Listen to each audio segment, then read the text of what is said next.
जी हाँ साथियों, फिर से स्वागत है हमारे चैनल पर एक नई वीडियो में जानकारी और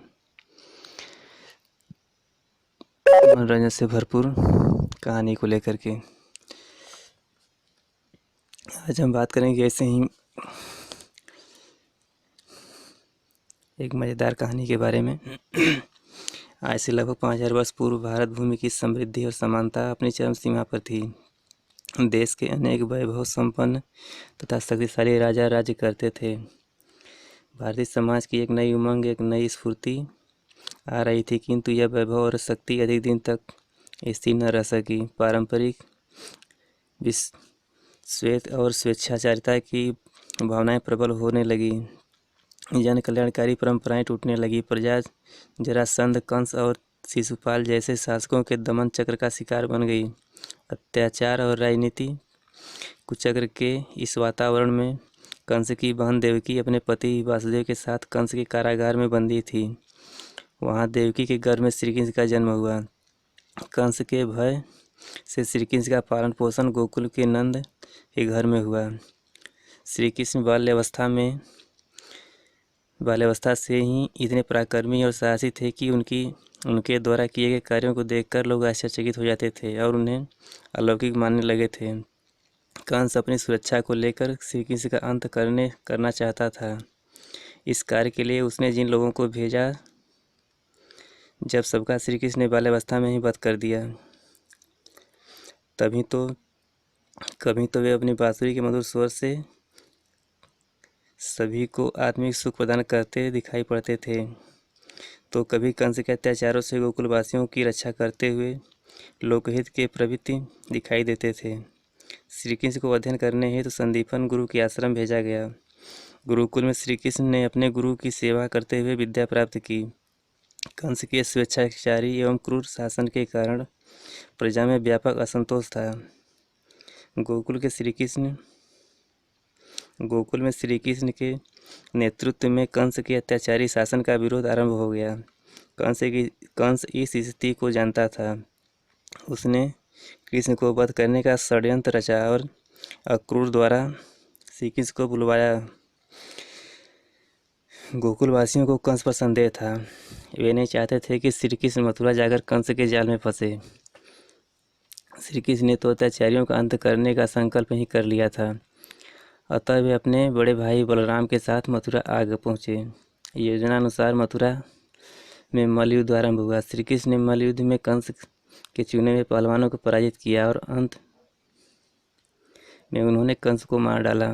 उस समय हस्तिनापुर के धृतराष्ट्र का राज्य था। वहाँ के राज परिवार में कौरव और पांडव के बीच कलह चल रही थी।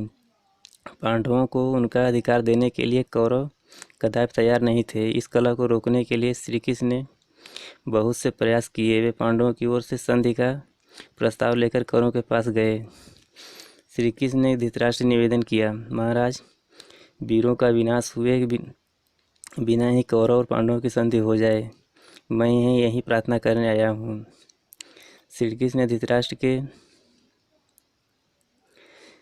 निरंकुश पुत्र दुर्योधन को भी समझाते हुए कहा, हे तात, संधि से ही तुम्हारा और जगत का कल्याण होगा। लेकिन दुर्योधन अपने इसी हठ पर डटा रहा कि युद्ध के बिना सुई की नोक के बराबर ही भूमि पांडवों को नहीं दूंगा। इस प्रकार श्री कृष्ण का संधि प्रयास असफल हो गया। परिणाम स्वरूप कौरव एवं पांडवों में भयंकर युद्ध हुआ, जिसे महाभारत युद्ध के नाम से जाना जाता है। महाभारत के युद्ध में श्री कृष्ण अर्जुन के सारथी बने। अर्जुन राज्य और सुख के लिए अपने गुरु तथा कुल के लोगों से युद्ध करने के लिए तैयार नहीं हुए। उन्हें अपने स्वजनों को देखकर मोह उत्पन्न हो गया। उस समय श्री कृष्ण ने अर्जुन को अपने कर्तव्य के लिए प्रेरित किया। उन्होंने कहा कि आत्मा अजर और अमर है। जिस प्रकार मनुष्य पुराने वस्त्रों को छोड़कर नए वस्त्र ग्रहण करता है, उसी प्रकार आत्मा जीर्ण शरीर को छोड़कर नए शरीर में प्रवेश करती है। इस आत्मा को न शस्त्र काट सकता है, न आग जला सकती है, न पानी गीला कर सकता है, न वायु सुखा सकती है। अतः प्रत्येक मनुष्य को फल की चिंता किए बिना अपने कर्तव्यों का पालन करना चाहिए। सफलता और असफलता के प्रति समान भाव रखकर कार्य करना चाहिए। यही सबसे श्रेयस्कर है। यही कर्मयोग है। श्री कृष्ण के उपदेश गीता में अमृत वचन है। गीता में श्री कृष्ण ने कर्म का जो महामंत्र दिया है वो मानव समाज के लिए वरदान है। इस पर मनन कर मनुष्य सांसारिक सुख के ऊपर उठकर कर्म करने की प्रेरणा प्राप्त करता है, जो जीवन का वास्तविक सुख है। गीता वास्तव में भारतीय चिंतन और धर्म का निचोड़ है और इससे सारे संसार तथा समस्त मानव जाति को एक सूत्र में बांधने की पूर्ण क्षमता है। श्री कृष्ण के इस उपदेश को सुनकर अर्जुन को अपने कर्तव्य का ज्ञान हुआ और उन्होंने वीरतापूर्वक युद्ध किया। श्री कृष्ण के कुशल संचालन के कारण महाभारत के युद्ध में पांडव विजयी हुए। वस्तुतः यह पांडवों की कौरवों पर विजय नहीं, बल्कि धर्म की अधर्म पर, न्याय की अन्याय पर, सत्य की असत्य पर विजय थी। श्री कृष्ण के व्यक्तित्व के विषय में संक्षेप में यही कहा जा सकता है कि वे व्यक्ति नहीं, एक परंपरागत व्यक्ति थे, दार्शनिक भी थे और कर्मयोगी भी थे। वे राजनीतिज्ञ भी थे और समाज सुधारक भी थे। वे योद्धा भी थे और शांति के अग्रदूत भी थे, गुरु थे और सखा भी थे। इसलिए तो लोग उन्हें ईश्वर का अवतार मानते हैं। यहीं पर कहानी समाप्त होती है। फिर मिलते हैं इस तरह की मज़ेदार कहानी लेकर के अगली वीडियो में।